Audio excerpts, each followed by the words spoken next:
Моцны пажар у Менску і незвычайны начны промысел слонімскага пенсіянера. У Беларусі абвесцілі зямельную амністыю, а Мікола Статкевіч нарэшце знайшоў свой пашпарт.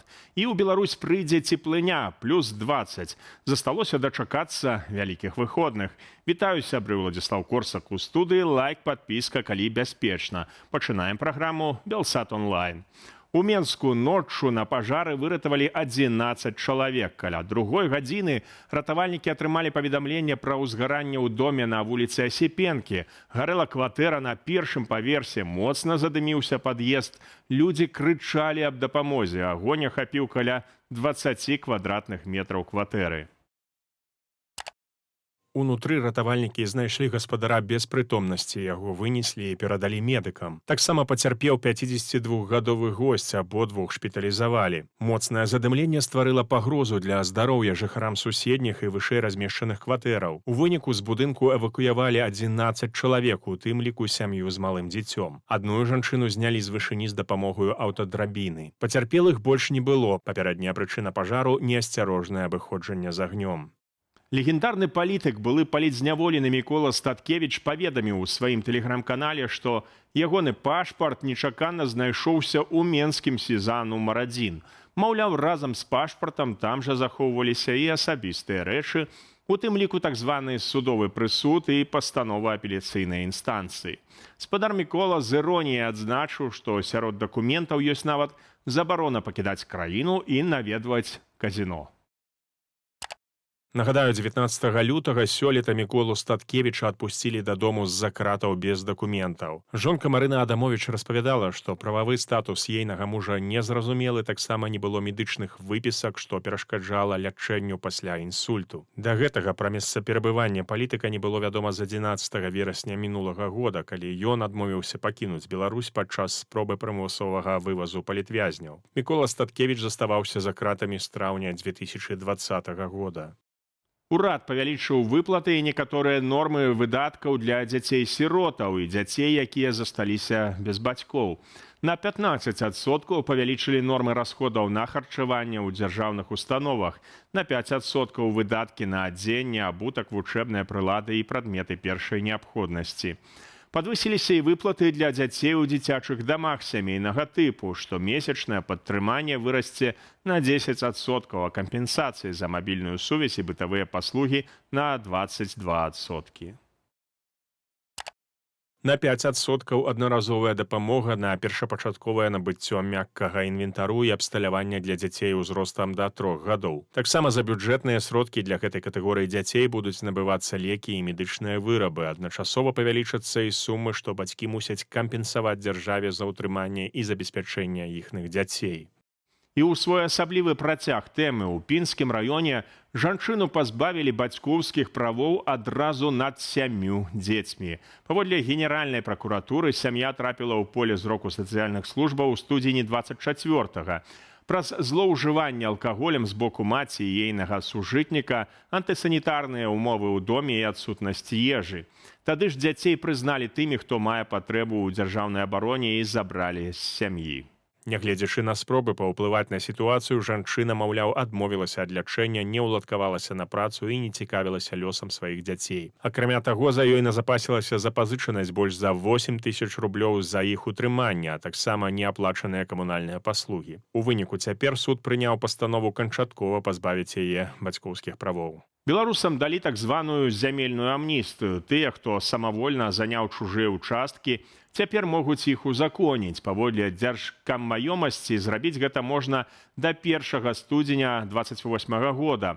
Гаворка ідзе як пра цэлыя дзялянкі, гэтак і пра іх часткі, калі на іх ужо ёсць пабудовы, агароджы або праведзенае добраўпарадкаванне з парушэннем межаў. Самавольнымі лічацца выпадкі, калі нерухомасць пабудаваная цалкам на чужой зямлі або на тэрыторыі паселішчаў без дазволу. Узаконіць такія аб'екты можна пры некалькіх умовах, калі яны не парушаюць будаўнічыя нормы, суседзі згодныя на змяненне межаў, няма судовых спрэчак, а сам факт забудовы пацверджаны да верасня 2022 года. Таксама неабходна аплаціць кадастравы кошт зямлі і кампенсаваць страты сельскай і лясной гаспадаркі.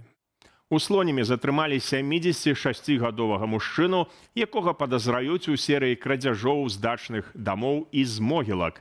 Пенсіянер, як тыя вампіры, дзеяў у начны час. Ён выбіраў дамы, у якіх ніхто не жыве, узломваў замкі з дапамогай пасатыжаў і выносіў каштоўныя рэчы.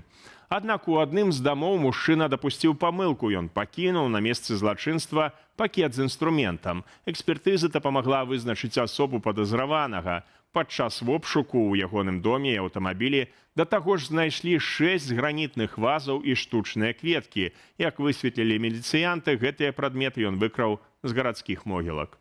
Сам затрыманы прызнаўся, што прыходзіў на могілкі перад святамі і без асаблівых высілкаў здымаў вазы з магілаў. Ён разлічваў прадаць кожную вазу прыкладна за 170 беларускіх рублёў. У дачыненні начнога злодзея распачалі крымінальную справу за крадзеж, здзейснены паўторна. Яму пагражае да 4 гадоў пазбаўлення волі.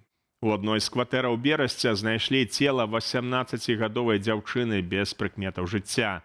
Медыкі не здолелі ёй дапамагчы і канстатавалі смерць. Паводле Дзяржаўнага камітэту судовых экспертызаў, падчас агляду кватэры следчыя знайшлі прадметы, што сведчаць пра ўжыванне наркотыкаў, у тым ліку шпрыцы ды іголкі. Прычына смерці жыхаркі Берасця сталася вядомай пасля аўтапсіі, якая паказала, што дзяўчына памерла ад вострага атручэння наркатычнымі рэчывамі, то бок перадазавання. Даследаванне паказала ў арганізме прысутнасць адразу 8 розных відаў наркотыкаў, як расліннага, гэтак і сінтэтычнага паходжання. Паводле факту смерці распачалі крымінальную справу. Святлана Ціхановская павіншавала Петра Мадзяра з перамогаю на парламенцкіх выбарах у Вугоршчыне. Ціхановская адзначыла, што разлічвае на супольную працу дзеля ўмацавання свабоднай і аб'яднанай Еўропы, заснаванай на дэмакратыі, вяршэнстве закону і волі народу. Паводле папярэдніх звестак, партыя Тыса на чале з Мадзярам атрымала больш за 53% галасоў. Кіроўная раней партыя Фідэс і яе лідар, прэм'ер-міністр Віктор Орбан, набралі каля 38%. Такім чынам, апазіцыя прэтэндуе на 2/3 месцаў у парламенце, 138 супраць 55 ад Фідэс. Яшчэ 6 месцаў атрымлівае правая партыя Нашая Айчына. Орбан, які апошнія гады будаваў сваю палітыку на сеянні расколу ў еўразвязе, блакаванні еўрапейскай дапамогі для ўкраіны і палітычным падыгрыванні Пуціну, ужо прызнаў паразу і павіншаваў Мадзяра. Канчатковыя вынікі выбараў у Вугоршчыне мусяць быць абвешчаныя да 18 красавіка. Сустрэць ласёў можна не толькі ў беларускіх лясах, але і ў сталіцы. Гэтым разам цікаўны госць разгульваў у ваколіцы вуліцы Ангарскай. У падобных выпадках, аднак, памятайце пра ўласную бяспеку. Лось – дзікая жывёліна, яе паводзіны непрадказальныя. Без каментара.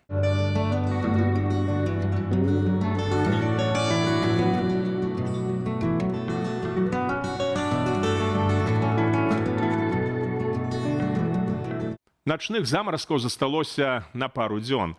Заўтра ў краіну пачнуць паступаць цёплыя паветраныя масы з Чорнага мора. У дзень можам разлічваць да плюс 18. А ўжо ў сераду замаразкі мусяць цалкам адступіць. Ноччу чакаецца плюсавая тэмпература.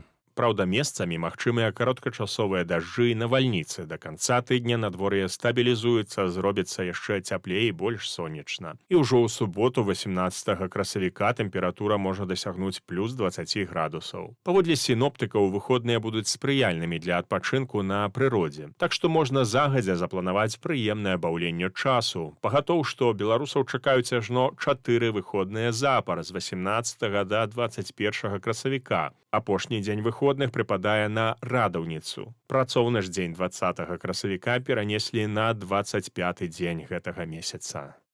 На гэтым развітваюся, сябры, стаўце лайк, падпісвайцеся на канал. Гэта вельмі важна для прасоўвання аператыўных і незалежных навінаў. Да пабачэння!